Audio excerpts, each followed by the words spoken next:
অধ্যায় 18। স্রষ্টা কি এমন কিছু বানাতে পারবে যেটা স্রষ্টা নিজে তুলতে পারবে না? ছুটির দিনে সারা দিন রুমে বসে থাকা ছাড়া আমার আর কোনো কাজ থাকে না। সপ্তাহের এই দিনটি অন্য সবার কাছে ঈদের মতো মনে হলেও আমার কাছে এই দিনটি খুবই বিরক্তিকর। ক্লাস, ক্যাম্পাস, আড্ডা এসব স্থিমিত হয়ে যায়। এই দিনটি আমি রুমে শুয়ে বসে ঘুমিয়ে কাটিয়ে দিলেও সাজিদ এই দিনের পুরোটা সময় লাইব্রেরিতে কাটিয়ে দেয়। লাইব্রেরিতে ঘুরে ঘুরে নানান বিষয়ের উপর বই নিয়ে আসে। আজ সকালেও সে বেরিয়েছে লাইব্রেরির উদ্দেশ্যে, ফিরবে জুমার আগে। হাতে থাকবে এক গাদা মোটা মোটা বই। বাসায় আমি একা, ভাবলাম একটু ঘুমোবো। কাল অনেক রাত পর্যন্ত বসে বসে অ্যাসাইনমেন্ট রেডি করেছি। চোখ দুটো জবা ফুলের মতো টকটকে লাল হয়ে আছে। আমি হাই তুলতে তুলতে যেই ঘুমোতে যাব, অমনি দরজার দিক থেকে কেউ একজনের কাশির শব্দ কানে এলো। ঘাড় ঘুরিয়ে সেদিকে তাকাতেই দেখলাম একজোড়া বড় বড় চোখ চশমার ভিতর দিয়ে আমার দিকে তাকিয়ে আছে। আগা গোড়া চোখ বুলিয়ে নিলাম। পরনের শার্ট প্যান্ট, চোখে মোটা কালো ফ্রেমের চশমা। লোকটার চেহারায় সত্যজিৎ রায়ের বিখ্যাত ফেলুদা চরিত্রের কিছুটা ভাব আছে। লোকটা আমার চোখাচোখি হতেই পিক করে হেসে দিল। এরপর বলল, এটা কি সাজিদের বাসা? প্রশ্নটা আমার গায়ে লাগল। সাজিদ কি বাইরে সবাইকে এটাকে নিজের একার বাসা বলে বেড়ায় নাকি? এই বাসার যা ভাড়া তা সাজিদ আর আমি সমান ভাগ করে পরিশোধ করি, তাহলে যুক্তিমতে বাসাটা তো আমারও। লোকটা যতটা উৎসাহ নিয়ে প্রশ্নটা করেছে তার দ্বিগুণ উৎসাহ নিয়ে আমি বললাম, এটা সাজিদ আর আমার দুজনেরই বাসা। লোকটা আমার উত্তর শুনে আবারও পিক করে হেসে দিল। ততক্ষণে লোকটা ভেতরে চলে এসেছে। সাজিদকে খুঁজতে এরকম প্রায়ই অনেকেই আসে। সাজিদ রাজনীতি না করলেও নানা রকম স্বেচ্ছাসেবীমূলক সংগঠনের সাথে যুক্ত আছে।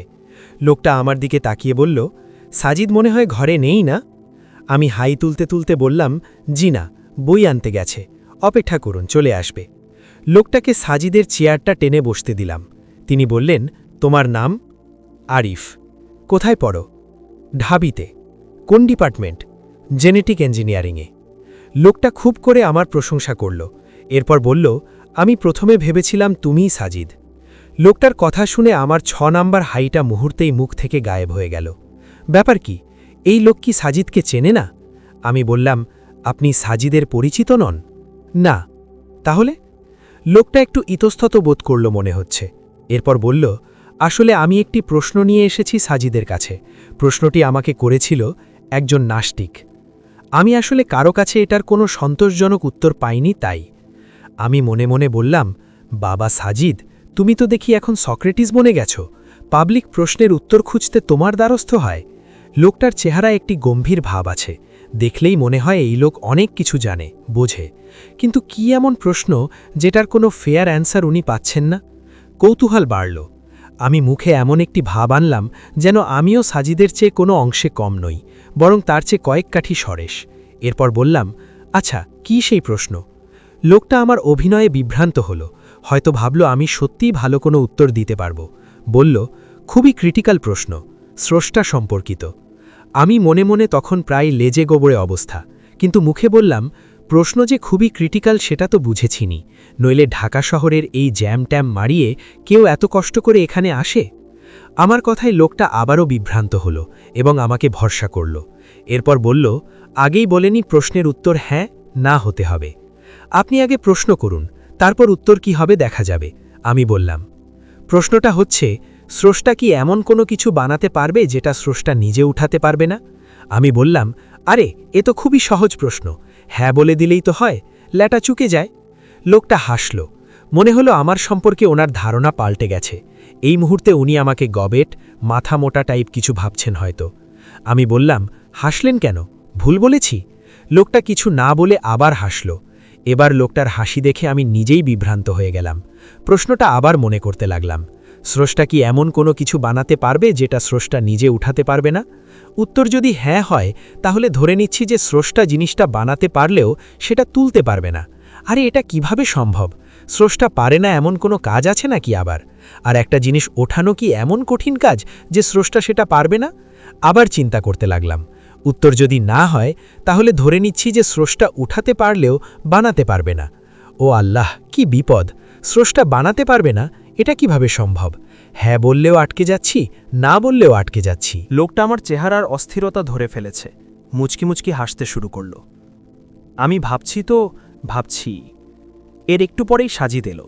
সে আসার পরে লোকটার সাথে তার প্রাথমিক আলাপ শেষ হলো। এর মাঝে লোকটা সাজিদকে বলে দিয়েছে যে আমি প্রশ্নতার প্যাচে কীরকম নাকানিচুবানি খেলাম সেটা। সাজিদও আমার দিকে তাকিয়ে কিছুক্ষণ হেসে নিল।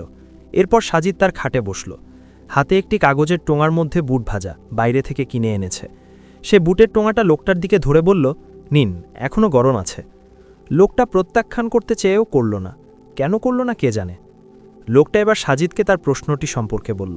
প্রশ্নটি হল, স্রষ্টা কি এমন কিছু বানাতে পারবে যেটা স্রষ্টা নিজে তুলতে পারবে না? এইটুকু বলে লোকটা এবার প্রশ্নটিকে ভেঙে বুঝিয়ে দিল। বলল, দেখো, এই প্রশ্নের উত্তরে যদি হ্যাঁ বলো তাহলে তুমি ধরে নিচ্ছ যে স্রষ্টা জিনিসটি বানাতে পারলেও তুলতে পারবে না, কিন্তু আমরা জানি স্রষ্টা সর্বশক্তিমান। কিন্তু যদি স্রষ্টা জিনিসটা তুলতে না পারে, তিনি কি আর সর্বশক্তিমান থাকেন না। যদি এই প্রশ্নের উত্তরে তুমি না বলো, তাহলে তুমি স্বীকার করছো যে সেরকম কোনো জিনিস স্রষ্টা বানাতে পারবে না যেটা তিনি তুলতে পারবেন। এখানেও স্রষ্টার সর্বশক্তিমান গুণটি প্রশ্নবিদ্ধ। এই অবস্থায় তোমার উত্তর কি হবে? সাজিদ লোকটির প্রশ্নটি মন দিয়ে শুনল। প্রশ্ন শুনে তার মধ্যে তেমন কোনো ভাব লক্ষ্য করিনি, নর্মাল। সে বলল, দেখুন সজীব ভাই, আমরা কথা বলবো লজিক দিয়ে, বুঝতে পেরেছেন? এর মধ্যে সাজিদ লোকটির নামও জেনে গেছে, কিন্তু এই বয়োবৃদ্ধ লোকটিকে সে আঙ্কেল কিংবা ঢাকা শহরের নতুন রীতি অনুযায়ী মামা না ডেকে ভাই কেন ডাকল বুঝলাম না। লোকটি মাথা নাড়ল। সাজিদ বলল, যে মুহূর্তে আমরা যুক্তির শর্ত ভাঙব, ঠিক সেই মুহূর্তে যুক্তি আর যুক্তি থাকবে না, যেটা তখন হবে কুযুক্তি। ইংরেজিতে বলে লজিক্যাল ফ্যালাসি। সেটা তখন আত্মবিরোধের জন্ম দেবে, বুঝেছেন? হ্যাঁ, লোকটা বলল। আপনি প্রশ্ন করেছেন স্রষ্টার শক্তি নিয়ে, তার মানে প্রাথমিকভাবে আপনি ধরে নিলেন যে একজন স্রষ্টা আছেন, রাইট? হ্যাঁ। এখন স্রষ্টার একটি অন্যতম গুণ হল তিনি অসীম, ঠিক না? হ্যাঁ, ঠিক। এখন আপনি বলেছেন স্রষ্টা এমন কিছু বানাতে পারবে কিনা যেটা স্রষ্টা নিজে তুলতে পারবে না। দেখুন, আপনি নিজেই বলেছেন এমন কিছু, আই মিন সামথিং, রাইট? হ্যাঁ, আপনি এমন কিছু বলে আসলে জিনিসটার একটা আকৃতি, শেপ, আকার বুঝিয়েছেন, তাই না? যখনই সামথিং ব্যবহার করেছেন তখন মনে মনে সেটার একটা শেপ আমরা চিন্তা করি না? হ্যাঁ, করি। আমরা তো এমন কিছুকেই শেপ বা আকার দিতে পারি যেটা আসলে সসীম, ঠিক? হ্যাঁ, ঠিক। তাহলে এবার আপনার প্রশ্নে ফিরে যান। আপনি ধরে নিলেন যে স্রষ্টা আছে, স্রষ্টা থাকলে তিনি অবশ্যই অসীম। এরপর আপনি তাকে এমন কিছু বানাতে বলছেন যেটা সসীম, যেটা নির্দিষ্ট একটা মাত্রা আছে, আকার আছে, আয়তন আছে, ঠিক না? হ্যাঁ। পরে শর্ত দিলেন তিনি সেটা তুলতে পারবে না। দেখুন, আপনার প্রশ্নে লজিকটাই ঠিক নেই। একজন অসীম সত্তা একটি সসীম জিনিস তুলতে পারবে না, এটা তো পুরোটাই লজিকের বাইরের প্রশ্ন। খুবই হাস্যকর না? আমি যদি বলি উসেন বোল্ট কোনোদিনও দৌড়ে ৩ মিটার অতিক্রম করতে পারবে না, এটা কি হাস্যকর ধরনের যুক্তি নয়? সজীব নামের লোকটা এবার কিছু বললেন না, চুপ করে আছেন। সাজিদ উঠে দাঁড়ালো। এর মধ্যেই বুট ভাজা শেষ হয়ে গেছে। সে বইয়ের তাকে কিছু বই রেখে আবার এসে নিজের জায়গায় বসল। এরপর আবার বলতে শুরু করল, এই প্রশ্নটি করে মূলত আপনি স্রষ্টার সর্বশক্তিমান গুণটাকে প্রশ্নবিদ্ধ করে প্রমাণ করতে চাইছেন যে আসলে স্রষ্টা নেই। আপনি সর্বশক্তিমান টার্মটি দিয়ে বোঝাচ্ছেন যে স্রষ্টা মানেই এমন এক সত্তা যিনি যখন যা ইচ্ছা তাই করতে পারেন, রাইট? লোকটি বললেন, হ্যাঁ, স্রষ্টা মানেই তো এমন কেউ যিনি যখন যা ইচ্ছা তাই করতে পারেন। সাজিদ মুচকি হাসল, বলল, আসলে সর্বশক্তিমান মানে এই না যে তিনি যখন যা ইচ্ছা তাই করতে পারেন। সর্বশক্তিমান মানে হল তিনি নিয়মের মধ্যে থেকেই সব কিছু করতে পারেন। নিয়মের বাইরে গিয়ে তিনি কিছু করতে পারেন না। করতে পারেন না বলাটা ঠিক নয়, বলা উচিত তিনি করেন না। এর মানে এই না যে তিনি সর্বশক্তিমান নন বা তিনি স্রষ্টা নন। এর মানে হলো এই যে কিছু জিনিস তিনি করেন না, এটাও কিন্তু তার স্রষ্টা হবার গুণাবলী। স্রষ্টা হচ্ছেন সকল নিয়মের নিয়ন্ত্রক। এখন তিনি যদি নিজেই নিয়মের বাইরের হন, ব্যাপারটি তখন ডাবল স্ট্যান্ড হয়ে যায়। স্রষ্টা এরকম নন, তার কিছু বৈশিষ্ট্য আছে, তিনি সেই বৈশিষ্ট্যগুলো অতিক্রম করেন না। সেগুলো হলো তার মোরালিটি। এগুলো আছে বলেই তিনি স্রষ্টা, না হলে তিনি স্রষ্টা থাকতেন না। সাজিদের কথায় এবার আমি কিছুটা অবাক হলাম। আমি জিজ্ঞেস করলাম, স্রষ্টা পারে না এমন কি কাজ থাকতে পারে? সাজিদ আমার দিকে ফিরে বলল, স্রষ্টা কি মিথ্যা কথা বলতে পারে, ওয়াদা ভঙ্গ করতে পারে, ঘুমাতে পারে, খেতে পারে? আমি বললাম, আসলেই তো। সাজিদ বলল, এগুলো স্রষ্টা পারেন না বা করেন না, কারণ এগুলা স্রষ্টার গুণের সাথে কন্ট্রাডিক্টরি। কিন্তু এগুলো করেন না বলে কি তিনি সর্বশক্তিমান নন? না, তিনি এগুলো করেন না কারণ এগুলা তার মোরালিটির সাথে যায় না।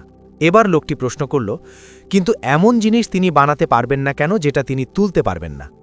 সাজিদ বলল, কারণ স্রষ্টা যদি এমন জিনিস বানান যেটা তিনি তুলতে পারবেন না, তাহলে জিনিসটাকে অবশ্যই স্রষ্টার চেয়েও বেশি শক্তিশালী হতে হবে। স্রষ্টা যে মুহূর্তে এরকম জিনিস বানাবেন, সেই মুহূর্তেই তিনি স্রষ্টা হবার অধিকার হারাবেন। তখন স্রষ্টা হয়ে যাবে তার চেয়ে বেশি শক্তিশালী ওই জিনিসটি। কিন্তু এটা তো স্রষ্টার নীতিবিরুদ্ধ। তিনি এটা কিভাবে করবেন? লোকটা বলল, তাহলে এমন জিনিস কি থাকা উচিত নয় যেটা স্রষ্টা বানাতে পারলেও তুলতে পারবে না? এমন জিনিস অবশ্যই থাকতে পারে, তবে যেটা থাকা উচিত নয় তা হলো এমন প্রশ্ন। কেন? এবার সাজিদ বলল, যদি আমি আপনাকে জিজ্ঞেস করি নীল রঙের স্বাদ কেমন, কি বলবেন? বা ৯ সংখ্যাটির ওজন কত মিলিগ্রাম, কি বলবেন? লোকটা ভ্যাবাচাকা খেলো মনে হলো। বলল, নীল রঙের আবার স্বাদ কি? ৯ সংখ্যাটির ওজনই হবে কি করে? সাজিদ হাসল, বলল, নীল রঙের স্বাদ কিংবা ৯ সংখ্যাটির ওজন আছে কি নেই তা পরের ব্যাপার। থাকতেও পারে, নাও থাকতে পারে, তবে যেটা থাকা উচিত নয় সেটা হলো নীল রং এবং ৯ সংখ্যা নিয়ে এই ধরনের প্রশ্ন। সাজিদ বলল, ফাইনালি আপনাকে একটি প্রশ্ন করি। আপনার কাছে দুটি অপশন, হয় হ্যাঁ বলবেন নয়তো না। আমি আবারও বলছি, হয় হ্যাঁ বলবেন নয়তো না। লোকটা বলল, আচ্ছা। আপনি কি আপনার বউকে পেটানো বন্ধ করেছেন? লোকটি কিছুক্ষণ চুপ মেরেছিল, এরপর বলল, হ্যাঁ। এরপর সাজিদ বলল, তার মানে আপনি একসময় বউ পেটাতেন? লোকটা চোখ বড় বড় করে বলল, আরে না না। এবার সাজিদ বলল, হ্যাঁ না হলে কি? না। লোকটা এবার না বলল। সাজিদ হাসতে লাগল, বলল, তার মানে আপনি এখনও বউ পেটান? লোকটা এবার রেগে গেল, বলল, আপনি ফাউল প্রশ্ন করছেন। আমি কোনোদিন বউ পেটাইনি, এটা আমার নীতিবিরুদ্ধ। সাজিদ বলল, আপনিও স্রষ্টাকে নিয়ে একটি ফাউল প্রশ্ন করেছেন, এটা স্রষ্টার নীতিবিরুদ্ধ। আমার প্রশ্নের উত্তরে আপনি যদি হ্যাঁ বলেন, তাহলে স্বীকার করে নিচ্ছেন যে আপনি একসময় বউ পেটাতেন। যদি না বলেন, তাহলে স্বীকার করে নিচ্ছেন আপনি এখনও বউ পেটান। আপনি না হ্যাঁ বলতে পারছেন, না পারছেন না, কিন্তু আদতে আপনি বউ পেটান না। এটা আপনার নীতিবিরুদ্ধ। সুতরাং এমত অবস্থায় আপনাকে এরকম প্রশ্ন করাই উচিত না। এটা লজিক্যাল ফ্যালাসির মধ্যে পড়ে যায়। ঠিক সেরকম স্রষ্টাকে ঘিরেও এরকম প্রশ্ন থাকা উচিত নয়, কারণ এই প্রশ্নটি নিজেই নিজের আত্মবিরোধ।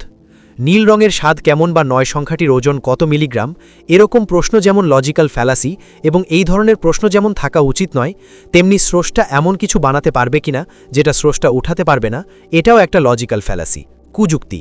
এরকম প্রশ্নও থাকা উচিত নয়। সেদিন লোকটি খুব শকড হলেন। ভেবেছিলেন হয়তো সাজিল এই প্রশ্নটি শুনেই ডিগবাজি খাবে, কিন্তু বেচারাকে এরকম ধোলাই করবে বুঝতে পারেনি। সেদিন ওনার চেহারাটা হয়েছিল দেখার মতো। বউ পেটানির লজিকটা মনে হয় ওনার খুব গায়ে লেগেছে।